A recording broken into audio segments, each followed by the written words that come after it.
Selamat mendengarkan podcast ini.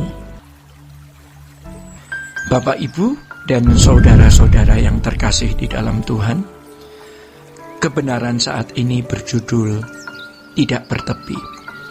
Saudara-saudara, dengan keberadaan sebagai makhluk kekal, manusia harus bertanggung jawab atas pilihan dan keputusannya. Kehidupan ini benar-benar sebuah keadaan yang berisiko tinggi. Sebab manusia yang berkeadaan kekal ini harus mengambil keputusan dan memilih kemuliaan kekal bersama dengan Allah. Atau kehinaan kekal terpisah dari Allah. Saudara-saudara, dengan kesadaran terhadap fakta kekekalan ini, harusnya kita lebih berhati-hati dalam mengarungi kehidupan. Kehidupan ini beresiko tinggi, dan hidup ini tidak boleh kita terima seperti sebuah permainan kartu yang sifatnya gambling atau berspekulasi, ada untung rugi atau spekulatif. Ini tidak demikian. Ya, Bapak, Ibu, dan saudara-saudara yang dikasihi Tuhan, masuk surga abadi bukanlah keberuntungan, dan masuk neraka kekal bukanlah kecelakaan. Karena ke surga itu pilihan dari tanggung jawab kita. Setiap kita harus menetapkan apakah kita mau masuk surga bersama dengan Allah atau tidak. Sudah ada tanda-tanda apakah seseorang masuk surga selama-lamanya atau masuk neraka selama-lamanya. Ada gejala-gejala yang tampak, dan gejala-gejala itu bukan Allah yang menciptakan atau memberi. Kitalah yang membuat, kitalah yang melangkah dan memberi tanda atau gejala itu, simptom itu, ciri itu, karakteristik itu. Saudara-saudara yang dikasihi Tuhan, bagaimanapun setiap kita harus memilih dan menentukan nasib kekal kita. Manusia adalah makhluk kekal dan harus menentukan nasib kekalnya. Orang yang mengabaikan fakta ini adalah orang bodoh yang tidak berakal. Dari keputusannya, pilihannya, dan tindakan-tindakannya tampak apakah orang itu menuju kerajaan terang atau kerajaan gelap. Hidup ini tidak bertepi, ya. Dan kita sedang melangkah menuju kehidupan yang tidak bertepi itu. Kehidupan yang tidak bertepi adalah suatu realitas yang sangat dahsyat dan benar-benar menggetarkan. Hidup yang tidak terbatas. Dan ini mengandung rahasia yang penting untuk dimengerti dan direnungkan, sampai kita akan mendapatkan pencerahan dari Allah. Seperti ada lampu yang menyala di kepala kita. Jadi kalau selama ini kita masih melihat surga seperti bayang-bayang, nanti akan tampak jelas.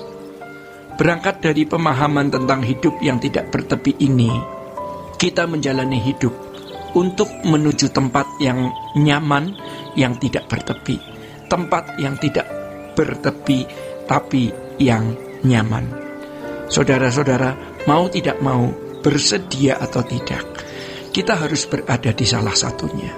Kemuliaan kekal atau kehinaan kekal. Dan tidak ada seorang pun manusia yang dapat mengelak dari kenyataan ini. Apakah kita ada di kemuliaan kekal atau kehinaan kekal?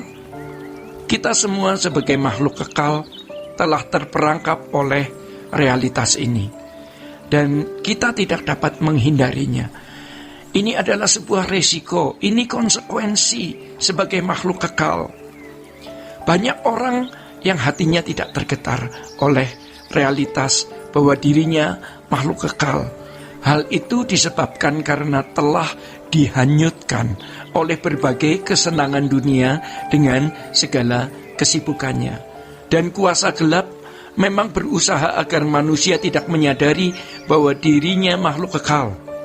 Dan supaya manusia tidak memikirkan realitas kekekalan ini, sehingga hidupnya menjadi ceroboh, menjadi makhluk yang tidak bijaksana, padahal bisa bijaksana dan bisa memiliki akal yang baik.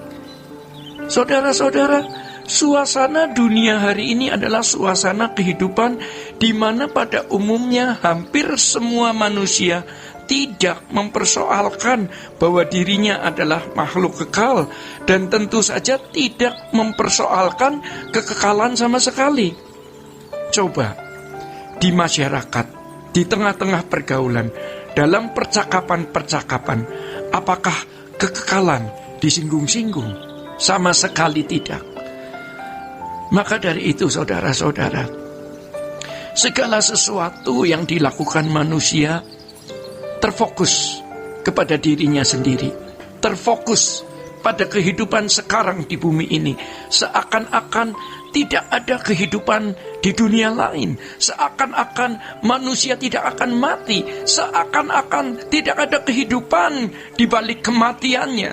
Tentu orang-orang seperti ini juga tidak memikirkan adanya pertanggungjawaban di hadapan pengadilan Tuhan nanti. Padahal setiap kita harus mempertanggungjawabkan kehidupan kita selama di bumi. Dan semua kita pasti menghadap takhta pengadilan Allah. Ini juga mestinya menggetarkan kita, ya. Tetapi kalau orang sudah hanyut dengan berbagai kesenangan dunia dan kesibukannya, mereka sudah tidak lagi memikirkan adanya pertanggungjawaban, adanya pengadilan, adanya keadaan kekal nanti. Dan ini keberhasilan kuasa gelap menyesatkan manusia.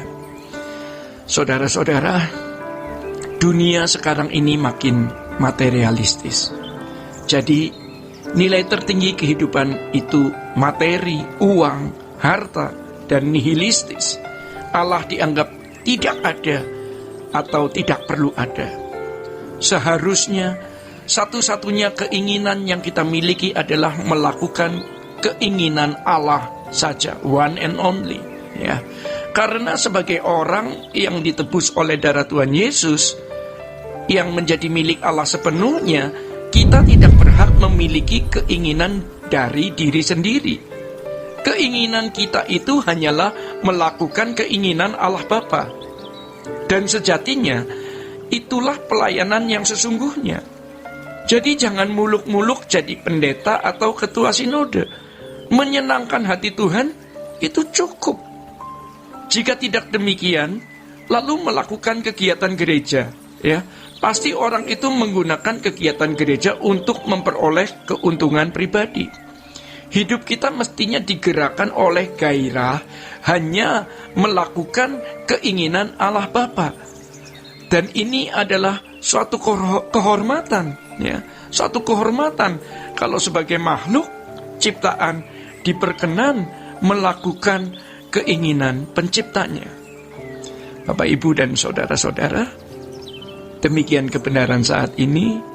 Tuhan Yesus memberkati. Sola Gracia.